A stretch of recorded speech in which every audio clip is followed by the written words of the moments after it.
Debating Championship. First of all, big congratulations to two teams, Troika and Rubicon, for making up to this highest level.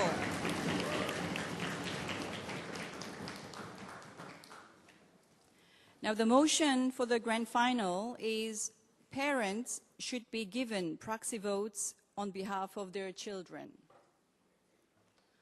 Now, before we start the debate, I'd like to introduce your judges. We have 9 judges for this round. First, I'd like to introduce Logan, our chief adjudicator.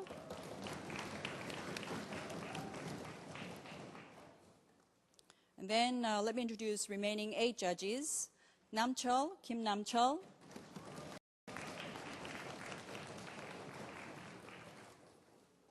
Dean Dawson.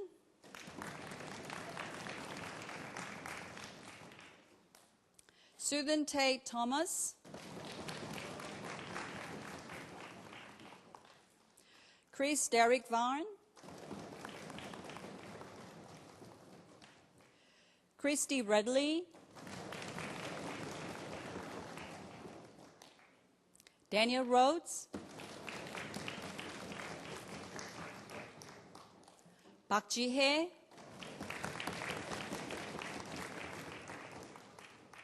And Yoo Jun-hyung.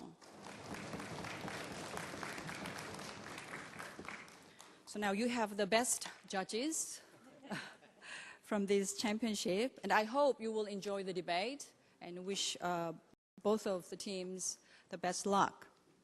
Now, I told you that the motion is parents should be given proxy votes on behalf of their children. Then if you are ready, we'll start the debate. I'd like to invite the first speaker of the opposition to the podium.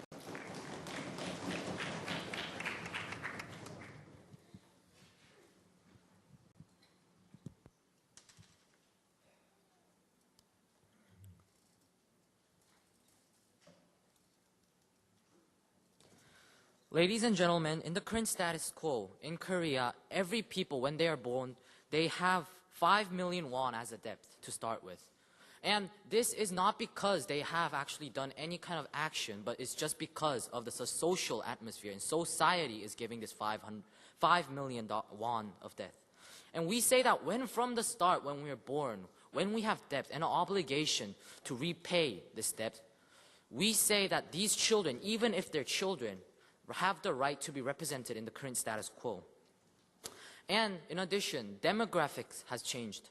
Older generation are going up while the younger generation is decreasing.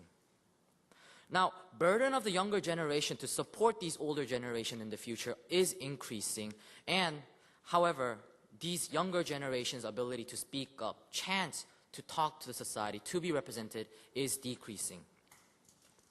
Now, we say that in a fair society, when the burden is increasing, we say we need to give, for the fairness, to give some kind of representation, some kind of a gift to these children because their burden is increasing, and this is unfair. So our team, the proposition, comes out with this motion, and the burden of proof of the government in this case is that proxy votes to parents will ensure political representation and bring tangible benefits. The burden of proof of the opposition is that political representation is a social right and that proxy votes harms the society. Now, we'll have 3 arguments in today's debate. First argument will be about right of political representation is universal. Second argument will be about there is an unfair asymmetry of power. The last argument will be about parents are legitimate and has and is the best actor. I'll be talking about the first and second argument, while the second speaker will be talking about the third argument. Now going on to my own argument. Right of political representation is universal. Ladies and gentlemen, political representation is a thing, is a right that every human being should have. Because even if they are children, they abide by the law. They go for the law. They don't break the law, ladies and gentlemen. Point, sir. No, thank you. Now, they live in a certain standard, certain cycle the government gives as a standard. And we see that when these children are fit, they go with this and abide the law. There is no reason to not give the political representation. Because, no, thank you, they are abiding their responsibility to be a member of society, to be a good member of the society and abide by the law. And in addition, these children are also affected by governmental policies because they are future members of society. Their future and their present is also affected because of the present policies, their parents and their environment is harmed or affected in these cases. Ladies and gentlemen, for these reasons, because their future actors and future is affected by the policies we're making right now, and because they don't have a chance to say anything about their future, they don't have the right or the they don't have the right and the chance to speak up to the society about their future. We say we need to give political representation to children. Yes. Well, are you saying that just because these children are abiding by the law, that sort of abiding by the law is justifiable to go against the whole democratic equal vote? Ladies and gentlemen, it's not about democratic equal votes. It's about that fact that they aren't getting political representation in any way in today's society. We say, as I told you, because their burden is increasing, and in addition, because their future is affected by the votes they do, we say they have the right to be represented. We're not saying that we're going to give individual votes to every little children, but we're going to give votes, representation for the parents to choose. Now, second argument will be about there is an unfair asymmetry of power. As I told you in the introduction, ladies and gentlemen, due to demographic reasons, children are becoming the minority in the society. And as I told you, the chance to speak up, to have their opinion in the politics, to be represented in the politics is going down. And we see that even though they are the most valuable members of future society, even though they are the most valuable people in the current status quo too, they're not getting any say. They aren't getting any, no thank you, chance to say, talk up to the society and say, I want my future to be like this. I want the policies that I want to be represented in policies that will affect on me. No thank you. Now, ladies and gentlemen, this is an immoral and unjustified systematic oppression by the government and the whole other society for the children, because they're becoming the minority first place, and second, even though they're affected, they don't have the right to talk any about it. On that point, sir. No, thank you. And by having power balance with the representation of the children and the government, the other society, we'll have a check and balance system where we can fix these children can fix mistakes of the past and the present and the future. And we see this check and balance system can work in the policy that we're trying to go for. And this will develop democracy, because people who are influenced, people who have the right to be represented in these cases are being represented, and by our policy, there will be better policies for the future, not only concentrating on present. Now, in conclusion, what have I done for you? I have told you that demographics have changed, that minors or children are the minority of the society, and they are being oppressed because they cannot say up, they cannot talk up to the society now. And therefore, we say that this policy should pass because of the following reasons I gave. Thank you.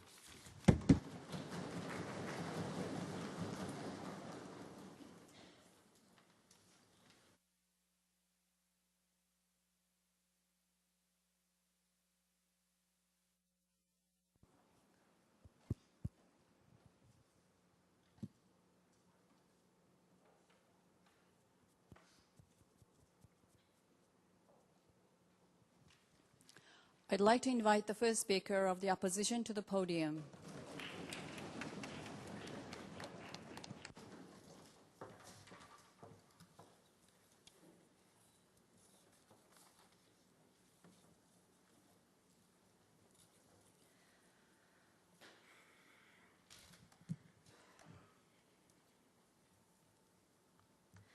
Ladies and gentlemen, the team proposition prime minister started his speech of saying that there are numerous amounts of debt that these older ones are leaving behind, and the adults actually have the responsibility to pay them back. And because they believe that these children are not represented enough, they would like to pass this motion. Now, ladies and gentlemen, we the team opposition sees a problem here. If they are so worried of debt, ladies and gentlemen, the ones who pay the debt are directly adults, meaning that these children will be the ones who will be supported who will support the aging society, but when they group as an adult, ladies and gentlemen. When they become adults, they will deserve the right to vote. We're not just saying that because you're children forever, we are not going to give you the right. Ladies and gentlemen, they will be represented when they are ready to do so. All they have to do is just wait, ladies and gentlemen. And we see no problem in the status quo regarding the team proposition is accusing also the solvency problem. Now, ladies and gentlemen, before the team opposition goes on to elaborate our own case, let us first rebut the several points that are made by the Prime Minister's speech.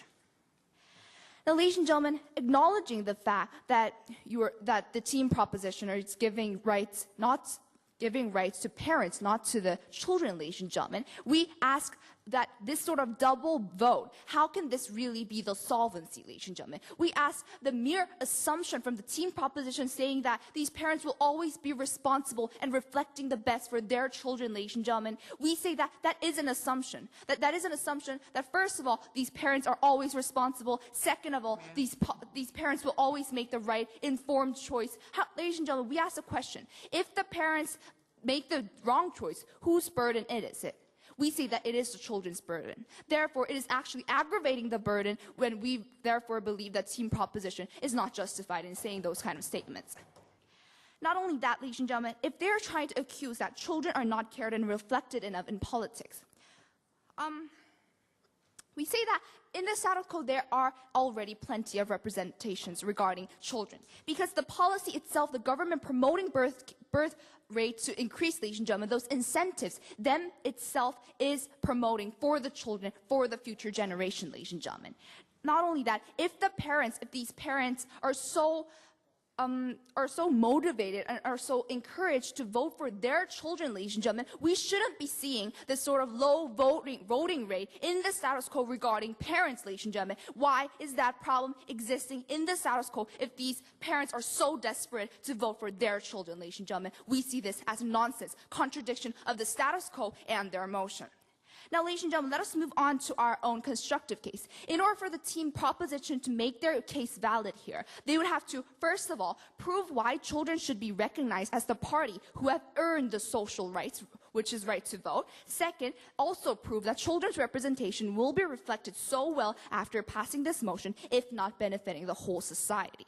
Now, we, the team opposition, have mainly two big arguments to discuss today. First is regarding how children are not part of the social contract. And second, our wonderful second speaker will talk about the importance of equality in democracy. Now, ladies and gentlemen, let's move on to our first argument, which is about children, how they are not the part of the contract. Now, we say that social contract between the government and an individual the social contract in a moment, sir. And we believe that social contract is people who prove themselves to be fulfilling the obligation to the government. That's how they earn those kind of social rights, ladies and gentlemen. Because by giving the obligation to the government, in return, you're getting those rights. Yes, sir. How is right to representation not how is children not involved in social contact? Because, sir, yes, I get your point, sir. Because, ladies and gentlemen, because these children are not fulfilling their obligation as the parents are, as the adults are. We are saying that they have to wait in order to fulfill their obligation and in order to earn the rights in return, ladies and gentlemen.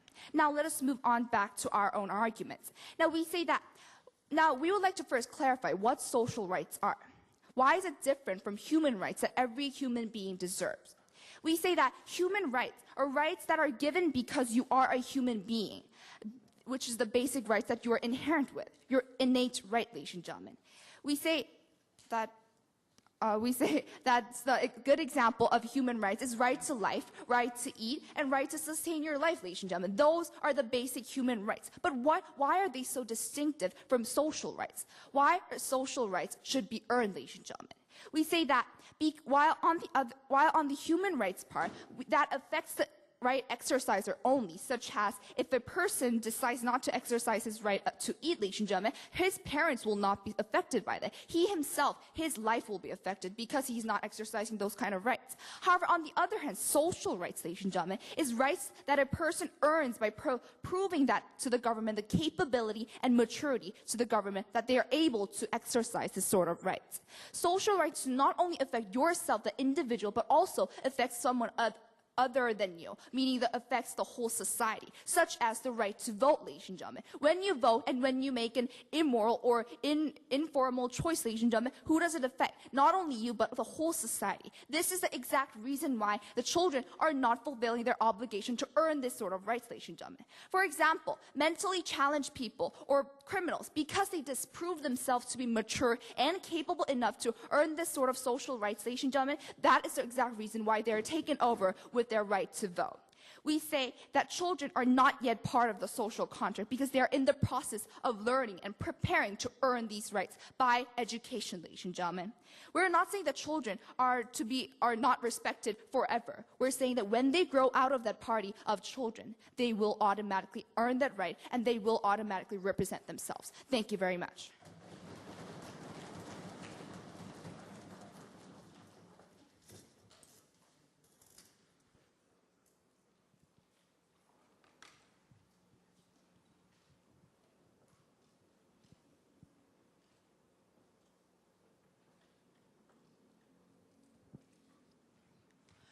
I'd like to call upon the second speaker of the proposition to come to the podium.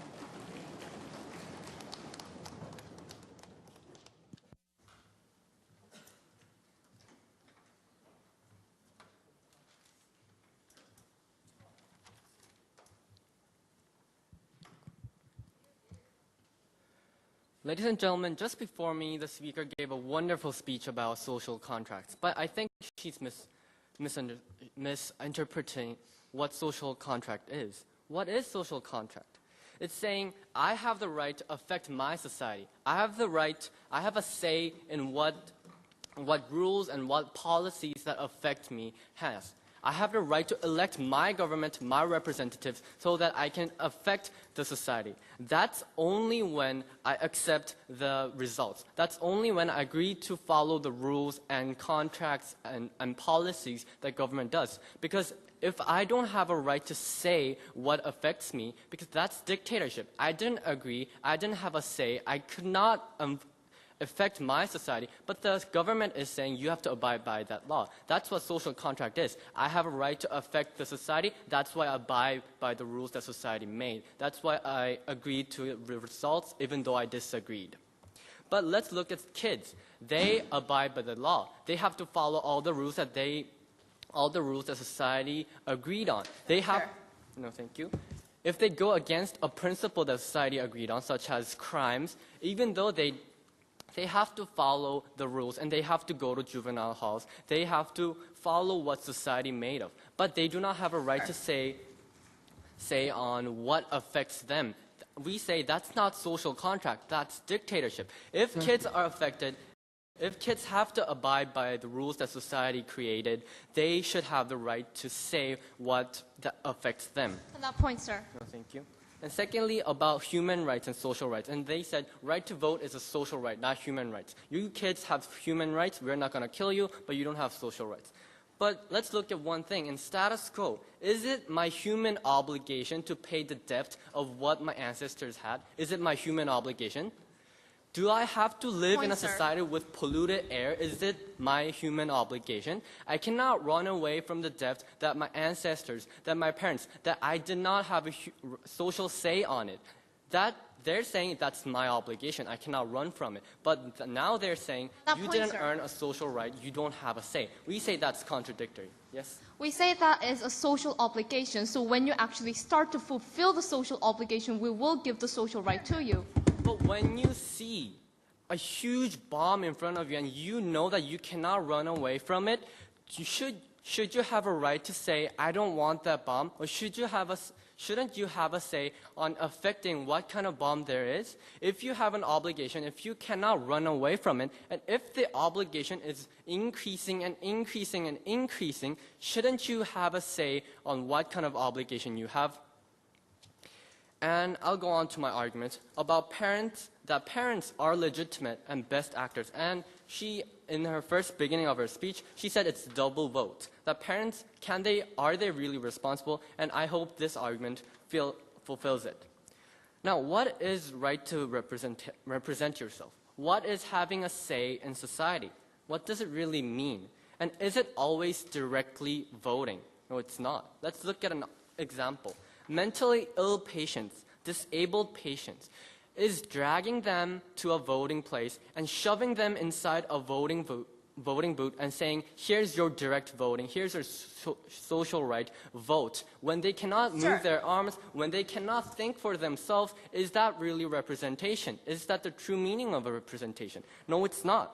Legal guardians voting for more welfare, voting for more cures, voting for investments on cures for these diseases, voting for more facilities for these disabled people. That's what's true meaning of representation. So I proved to you that representation does not always mean directly voting. In special circumstances, we have to look at legitimate actors and representatives. No, thank you. Let's look at this motion. Kids going to voting booths and 5-year-olds crying for mommies and teenagers voting for no schools, no uniforms, no nothing, no everything. Is that really representation? In our government side, we say no, that's not what representation means. Kids are members of our society. They abide by the rules. They have the right to be represented. They have the right to have a say in society. But they're uneducated. They're immature. They're vulnerable. They're not fully mature, fully developed. That's why we have to turn to legitimate actors, representatives that are called parents. Parents have responsibilities and obligations that seems irrational. When their kid, a separate individual human being commits a crime, they have to go to jail, they have to pay up and be responsible for that crime. They have to feed these kids, they have to shelter these kids, they have an obligation to educate these children. That's why we recognize kids as a vulnerable human being that's not fully developed, and the parents have the obligation. And that's why they have the rights that kids have but cannot exercise fully, both human rights and social rights. An example of human rights is do not resuscitate, DNR. The right to live, a basic human right, is given to parents when kids are in a state that they cannot exercise the right by themselves. It's also same as social rights. The parents have the right to make contracts with other people, other individuals, which is a social right that kids have but cannot exercise rationally. They have the right to sue and ask for justice to the government when their kids are unfairly treated. That's also a social right that these kids have, but parents have to exercise. The right to vote is the same thing we say in government, that these kids have the right to be represented, but they cannot fully exercise because they're still kids. So parents are the best and legitimate actors to have these rights that these kids have and to act on it. And this is why we beg to propose. Thank you.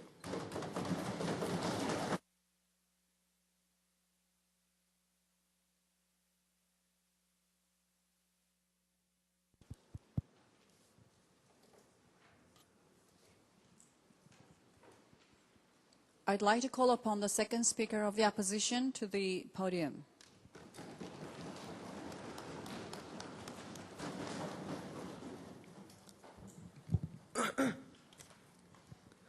Ladies and gentlemen, as we know, Korea is one of the nations suffering from aging society. We concede. We are in the aging society. But at the same time, it's a nation where voting rate is very low. Everybody knows that. They say that in the status quo, parents and children are desperate for political representation. But why? If they're so desperate, why are the voting rates so low? We'd like to ask that. And most importantly, how do you ensure that the problem they will say will be solved when don't exercise existing rights, meaning even though the voting rates are still low? Ladies and gentlemen, before I explain our last argument about the importance of equality in democracy, I would like to first defend the leader of the opposition case and have a rebuttal on Deputy Prime Minister. First of all, our wonderful leader of the opposition talked about how children aren't the party in the contract. And what they say, their response was this. First of all, the kids are taking the laws, but they didn't make it. They're not in the procedure. And we'd like to say that. Does that mean criminals and mentally challenged people shouldn't abide by the rules then? Because they was in the procedure of making the laws. We say no. And on top of that, giving the rights, exclusive rights, only to those families who have more children is going against the meaning of equality, which is important and which can be used to abuse the powers. And I have a rebuttal on Deputy Prime Minister case about the parents' legitimacy. Now, I would like to ask this. First of all, is there any proof that they will always be represented? No. And second, if the voting rates are low, what's the possibility of actually promoting exercising that rights? No, thank you. If there's going to be social harms, as I'm going to explain later on. Now, also, I'd like to ask this. In these circumstances, for example, the parents is almost becoming an aged grandpa and grandma. Can they make a rational choice? Can they make a choice for their children? What they seek is their benefit when they will receive when they become old. And we say that's not a real representation of parents. And we say because of that, they do not have any proof that those children rights, those children ideas will going to be directly represented by those parents. So we'd like to ask them to answer that. Now, I'd like to go on to our third argument, our last argument, how about the importance of equality in democracy. As our wonderful leader of the opposition mentioned, these rights, voting rights, you need to obtain. It differs from human rights. When you're born, you receive it. Why? Because you need to have an obligation to prove that you can make a justifiable choice and you can make a rational choice. That's why these rights are only given one to each individual. That's why you cannot give your rights and say, oh, vote for me instead, because that person needs to prove themselves that they made the same obligation. That's why we're saying that students, because children are in still the procedures of learning, and they did not prove to us that they can make the same obligation as the adults, we say it is irrational. Sir. No, thank you. And also, we like to say that just because you have one more child in your family does not mean you can have exercise more rights than others, because they can actually abuse this power. What we mean is this. These rights, these voting rights, will not only affect the policy regarding their children, but it will also affect the policy regarding every other issues, for example, political or economy and every other sectors. No, thank you. And we say that is not right, especially in those circumstances where they can actually abuse their powers. And thus, who is taking care of the aging society? Only children? Children are the future. How about the current status quo? Who take care of it? You guys, the adults. How come we are giving those exclusive rights to those children, whereas we're not giving those rights to the adults who are taking the responsibility? Who is taking the burden? Current society. They're saying that those contributions in the population is more important than the individual making progresses in development of technologies and economy and everything else. Because they're saying those children, having children is giving them more rights and giving justification than those individuals. And we say those contributions cannot be measured. That's why, and also, this is just not unfair. This is unfair. What we mean is the government can only interfere, sway those equality under the affirmative action. Affirmative action is when those minorities who's lacking social status or economy problem, or those people, they get those policy, which sometimes government sways the equality issues. And we say age cannot be the factor for the affirmative action, meaning they cannot be the justification of giving those justification to the government to actually violate the issues of equality. Why? Because those age groups, you change as the time grows. You're in the childhood, but after 5 or 4 years, you have the obligation. You can prove to the government that you can make the same obligation to the society, and you can earn that right. And we say those rights are earned. You need to prove that, not given. So we say because it's not an affirmative action, it cannot be justified just because of your age, just because you're young. We say that is not true. And especially when the adults are taking the burden of both the aging society, we say that is not equal for those children to actually only have those exclusive rights, because those family members can use that power to vote in affecting policy in their own interest, in not only those policy regarding those children, but also in other factors, as we mentioned.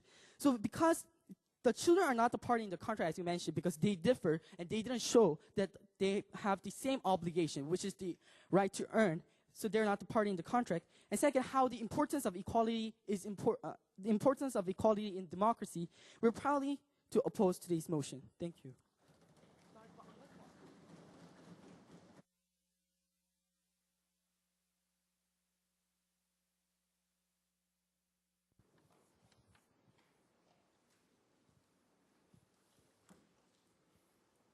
Now the third speaker of the proposition, please come to the podium.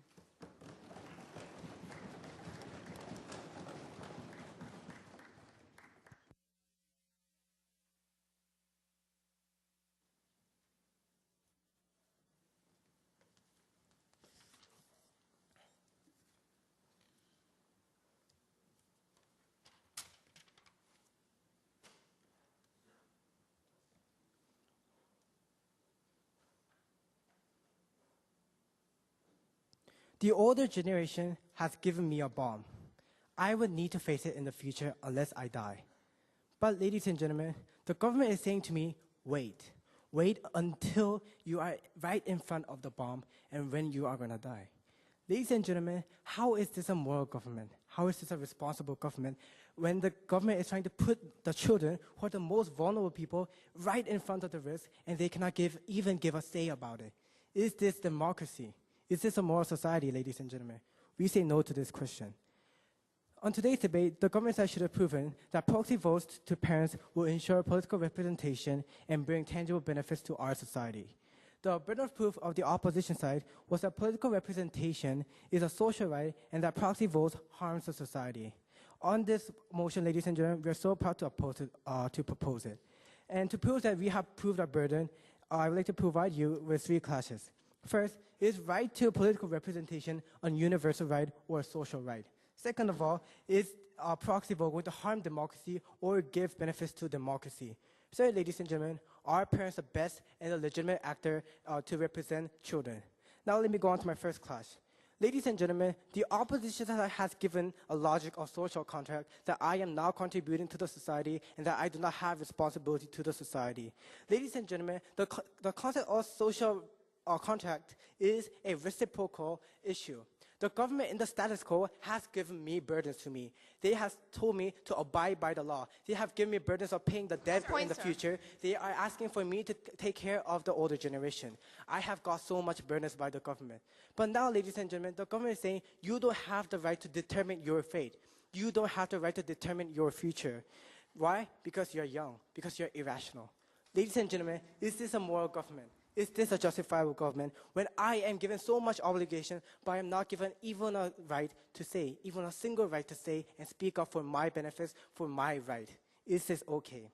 Ladies and gentlemen, we would like to say, because I am affected by the status quo and that I will be affected by the future, we say that the right to political representation is not an issue about the future, it's an issue about the status quo, whether I should be represented now because I am affected now. And we would like to say, because I have the obligations, so many obligations in the status quo, and I am affected by it, and I have responsibility on it, I should be the one to have a say about the policies and the law and the rules that the government is putting on me. Now, ladies and gentlemen, let me go on to my second clash. Yes, ma'am. When you say that it is only because of the burdens that you give extra rights to these children, why don't you give extra votes to the adults, young adults that exist in the society right now who are facing more and more burdens of the aging It's society? not about extra burden, it's that you have a burden.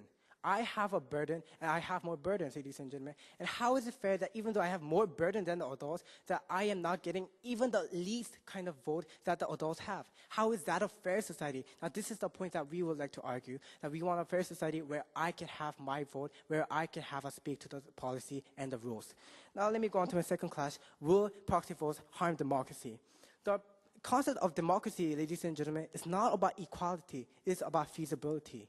Ladies and gentlemen, if we were to talk about equality, we should have been going for communism, where everybody is very equal. Sir. The concept of democracy, ladies and gentlemen, is that to make a very fluid and a dynamic procedure to make the best results as we could, and it is about feasibility. And that is the reason why check and balance system is a very important issue. Why? Because check and balance system is a very fluid and dynamic procedure that leads to the best result in the status quo. And because of the demographic reasons in the status quo, people, especially children, do not have the right to say. They are becoming the minorities. And the parents and the adults, ladies and gentlemen, especially who do not have children, are putting the more burdens on the children. Ladies and gentlemen, we see that children are becoming minorities and that they are being systematically oppressed by the older generation. And even in that kind of situation, I don't have a right to say. Where is democracy, ladies and gentlemen? It wasn't democracy about check and balance system where where there are different kind of groups that have similar power to argue about a policy and to have different kind of opinions. But why do I do not have a right just because I am a minority? Isn't that a systematic oppression? Doesn't that go against the value of democracy? This is the reason why we say that proxy vote harms democracy. No, ma'am. Now let me go on to my last clash about the solvency issue. Would parents be the best and the legitimate actor? I would first like to talk about the legitimacy of parents representing children. First of all, parents are given DNR, do not resuscitate, from the children.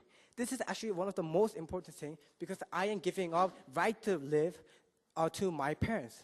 And this shows how the parents have justification to represent me.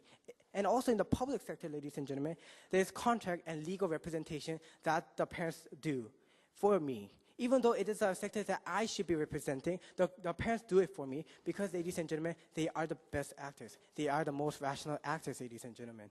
And also, the reason why we say that this is the most rational choice is because the parents tend to live long, they know more, and they can make more rational decisions. Voting, ladies and gentlemen, is not about whether you can represent it exactly. Is it okay for teenagers, is it okay for 5-year-old child to go into the voting booth and say, I don't want schools, I want maybe some food, I want snacks? Is this really democracy? Is this a right representation? We say that this is not. Ladies and gentlemen, we would like to say that parents should be the one to say what is right, what is beneficial, and what is rational. It's not saying that we should ban schools, we should have more snacks, we should have a snack world or something. And ladies and gentlemen, what have I done for you today? First, I proved to you that right to political representation is a universal right that all children and all people should have. Second of all, that democracy is about check and balance system, and that proxy votes is beneficial for democracy, and so that parents are the best and the legitimate actor. We're proud to propose. Thank you.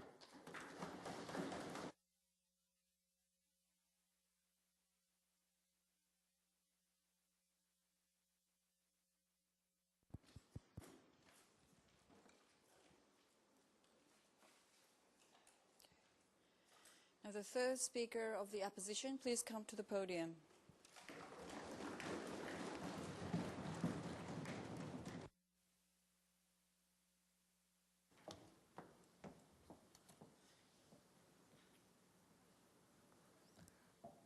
Ladies and gentlemen, let's look at the government today. The government today is talking about the burdens that these children might have in the future in an aging society. And because they have such future burdens, they should be rewarded with such future burdens, ladies and gentlemen. We on the opposition first-hand question, then why not young adults who are going to have their 30 years of working ages paying off the burdens of the aging society get another vote, ladies and gentlemen? That logic, ladies and gentlemen, because they have too much burden, and if the burden is the only reason, they give these children oh no, sorry, not the children, but the parents, more rights to vote, ladies and gentlemen. Why is not that they give more rights to young adults in today's society, ladies and gentlemen? Now, I have identified 3 clashes in today's debate. The first being the justification of children's right to vote. The second being the effects of this policy on the democratic society that we live in. The last clash is about the solvency of the aging society problem that the proposition talks about today. So let me directly move on to the first clash of today's debate, which is about the justification of children's right to vote. Now, on the proposition, we have continuously heard from them talking about because children are the ones who abide by the rules that the government decides, they should have a say in deciding the policy. Now, first of all, we on the opposition has done a perfect job in pointing out how that is so simplistic in an analysis that because you have to follow the rule, you need to be the ones deciding the rules. Now, first of all, we gave you numerous parallel examples of if people have not yet or have failed in either cases to prove to the society that you exerting rights, social rights of voting will not affect the society badly.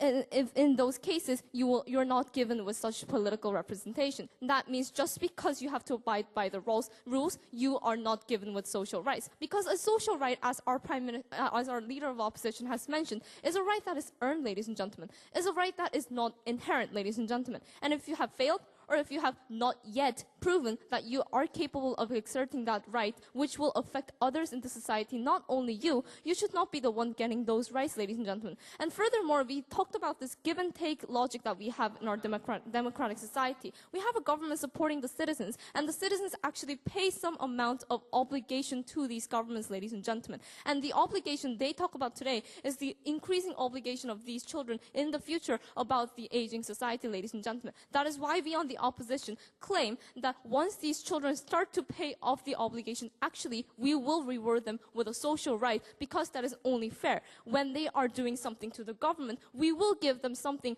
that they can exert on the society, because we think that's only fair. But before that, we see no logic in that place. Moving on to our second clash about the effects of this policy on the democratic society, ladies and gentlemen. Well, the proposition we have continuously heard about how children will be rewarded with their future burdens, and this is a gift that they give to these children in a democratic society, ladies and gentlemen. We have heard from them.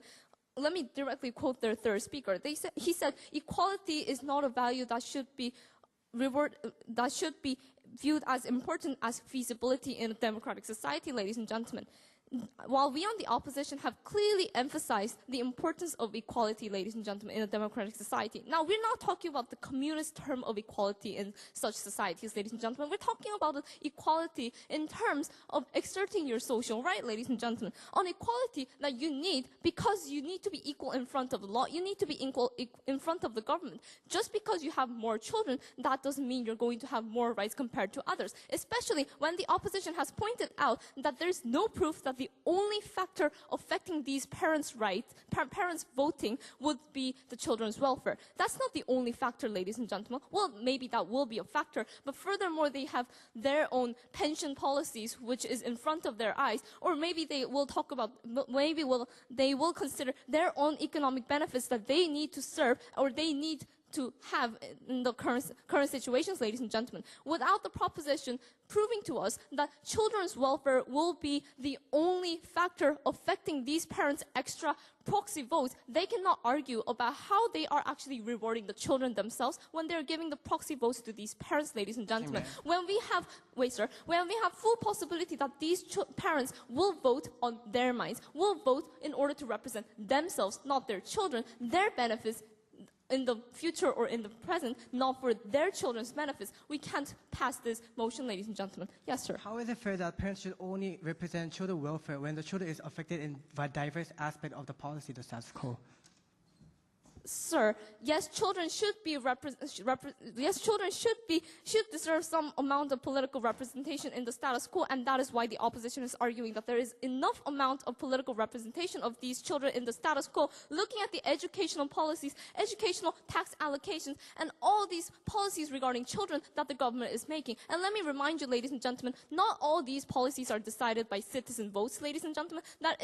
They are sometimes decided because the government assembly believes that it is needed for the children. So we definitely believe that there is enough amount of representation for these kids in the status quo, and there's no real need for the proposition today to push for their motion today. Lastly, about the solvency of the aging society issue, which is the last clash of today's debate. Now, on this point, the proposition continuously talked about once we reward these parents with rights to vote, they will be actually solving the burdens that children have in the aging society. But we on the opposition, from our LO speech, have pointed out why we have so low voting rates in the status quo, ladies and gentlemen. What does that prove? When the proposition is painting a picture of a society to you where children and parents are deliberate and so hopeless to be represented by the government, they are not actually voting when they have the right to vote, ladies and gentlemen. If that is the status quo and they cannot give a firm reason why that is going to change, how can they ever ensure their policy is actually going to solve the problem of these people being more represented? Because we can't really ensure whether they're going to vote or not, ladies and gentlemen, even if we give them proxy votes. So we beg you to oppose today. Thank you.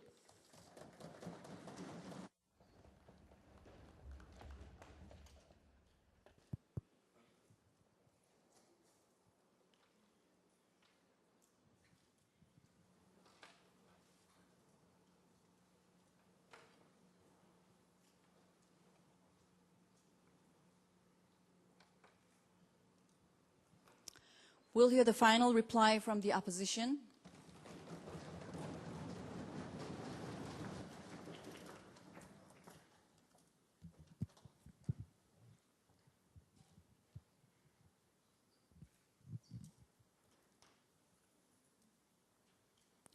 Wow, ladies and gentlemen, it's quite stunning from our point of view to watch how the team proposition is trying to justify these children having votes because they abide by the rule.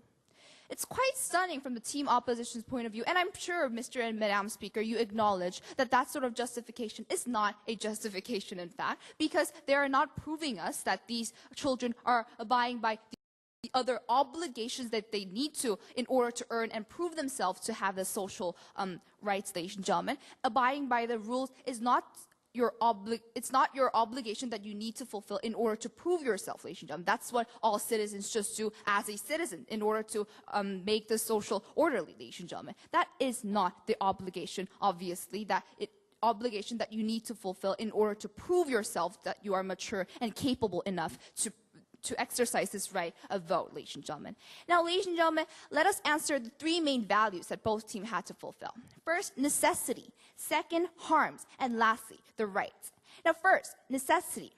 Ladies and gentlemen, the proposition, first of all, in their very first beginning of speech, said that there is an aging society and there is an imbalance of political representation because these children are burdened, yet they do not have a political representation. Now, we say that there are enough representation in the status quo. All three members of team opposition has been consistently telling you that there isn't enough representation in the status quo. Regarding, ladies and gentlemen, we are promoting the policy to higher the birth rate. We're also promoting the policy regarding education, and we do not see the point why the team proposition is accusing that we are not caring enough for the children, ladies and gentlemen.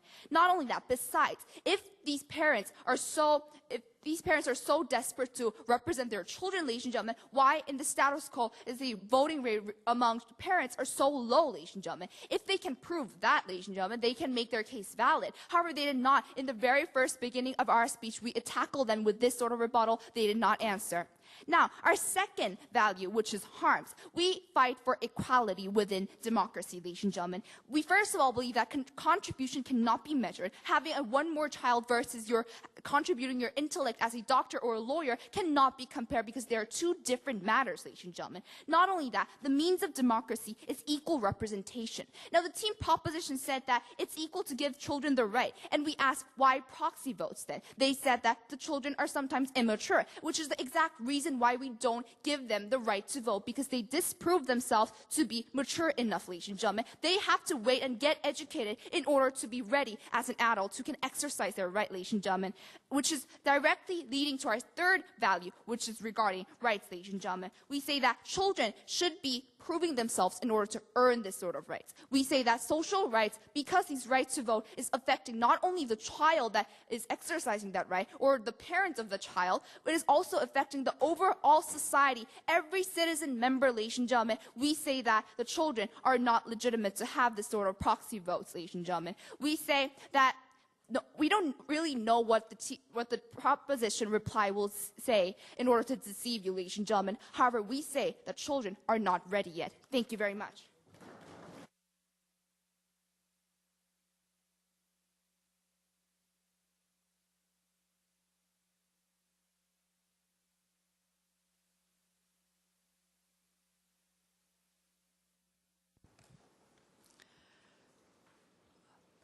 Proposition, please present your final reply.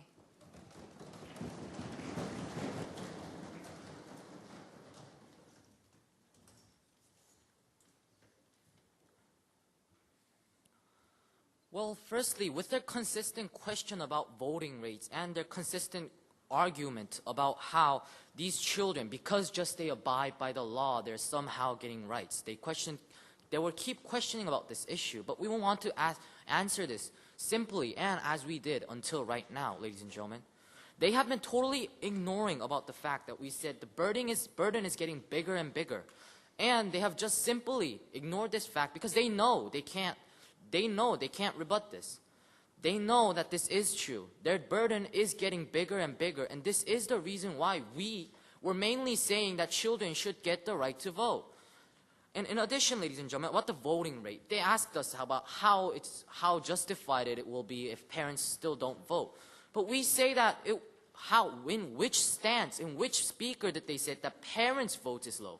In which speech did they explain or even clarify that it's parents that are not voting? Rather, ladies and gentlemen, adults not only parents, well, parents might be voting a lot, but not only parents, it's not only an issue of parents. And we say that parents represent, and also children's immaturity is not the issue here, because we're not dragging them to the voting booth and vote. We're telling them that we should give a representation. In which stance or which speaker that we say that we're going to drag them to the voting booth and vote and say that they're somehow mature so they'll make the right decision? We said that one person having a one vote is not equality in today's debate. It's equality is not that, ladies and gentlemen. The equality of representation is that people, these children, because they have the right to be represented, and this has been never attacked by the opposition in any how, ladies and gentlemen, we say that because they have the right to be represented and parents are the legal guardians, they are legitimate in these actions as socially recognized, ladies and gentlemen, we say it is adequate. Now, there were two questions in this debate mainly. First question about children's right, should it be represented? Second was about the parents, how it will be feasible and how it will represent the children well. Now, firstly, ladies and gentlemen, social contract they talked about, and as we rebutted very simply, ladies and gentlemen, they get obligation first before they get their rights. And how is that society fair? And for the obligation we have mentioned about the $5 million won debt. And from the start, they just simply said, well, they can do it after when they become adults. And we say that the burden is getting bigger and bigger, and the future for these little kids is getting harsher and harsher. Now, for the second point about parents, how about the legal guardians part, how they will not be representing it well? Ladies and gentlemen, we say that socially, parents are recognized as the best person to represent these little child. As our wonderful second speaker told you about, how DNR, even the most basic right to live, is chosen by the parents if it's inevitable. And in addition, how contracts of little students are also done by parents. And we see that in these kind of issues, parents are legitimate, and the only rebuttal, only attack they gave was somehow parents might not be representing. Somehow the little children's argument, little children's opinion about no school, no everything might not be in status quo. We say that, yes, that might be true, but we say because socially recognized parents are legitimate actors of the society right now, and in addition, because they represent the children most and best, we say we take this debate home. Thank you.